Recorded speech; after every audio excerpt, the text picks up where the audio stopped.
महत्त्वाच्या बातम्या. प्रायोजक पुष्कराज रागी डिलाइट्स, महाराष्ट्राचं लाडकं आणि नंबर 1 नाचणी सत्व.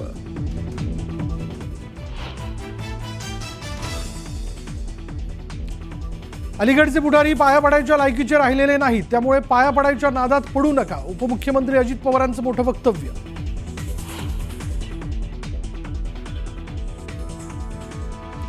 फडणवीसांनी नाव घेतलं तेव्हा आश्चर्य वाटलं. प्रकरणाशी आपला काही संबंध नाही. पत्रकारांच्या कायम संपर्कात असते. गोरे प्रकरणी फडणवीसांच्या आरोपांवर सुप्रिया सुळेंचं उत्तर.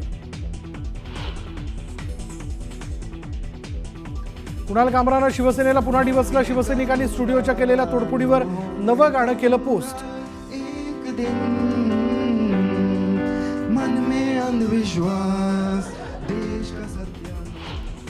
कोरटकरवर कोल्हापूर कोर्ट बाहेर 2 शिवप्रेमींकडून हल्ल्याचा प्रयत्न, तर आक्षेपार्ह वक्तव्य आणि धमकी प्रकरणी प्रशांत कोरटकरला 3 दिवसांची पोलीस कोठडी. अर्थसंकल्पीय अधिवेशनाचा उद्या शेवटचा दिवस. शेवटच्या दिवशीही विरोधी पक्ष नेत्याची निवड होण्याची शक्यता नाहीच. दोन्ही सभागृहात विरोधकांची टीका.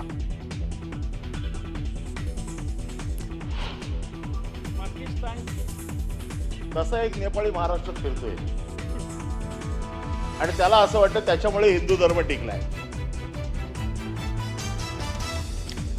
अनिल परबांकडून नाव न घेता विधान परिषदेत हल्लाबोल. बाजूला बसलेले उद्धव ठाकरेही गालातल्या गालात हसले.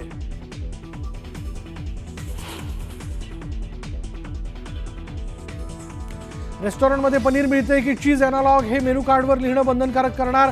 बनावट पनीर संबंधी अजित पवारांनी घेतलेल्या बैठकीत निर्णय.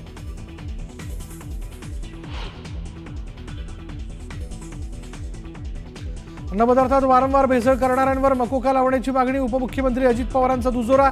विक्रमसिंह पाचपुतेंची माहिती.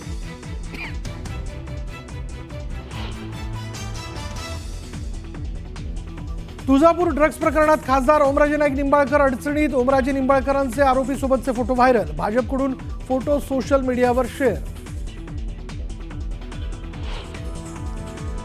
महिला बालविकास मंत्र्यांच्या जिल्ह्यातच 15,000 लाडक्या बहिणी ठरल्या अपात्र, तर 61 महिलांनी स्वतःहून घेतले अर्ज मागे.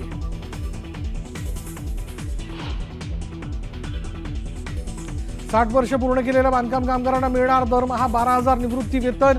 बांधकाम कामगारांसाठी सरकारची महत्त्वाची घोषणा.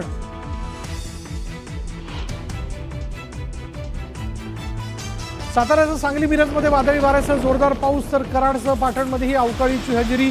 वादळी पावसाचा हंगामी पिकांना फटका बसण्याची शक्यता.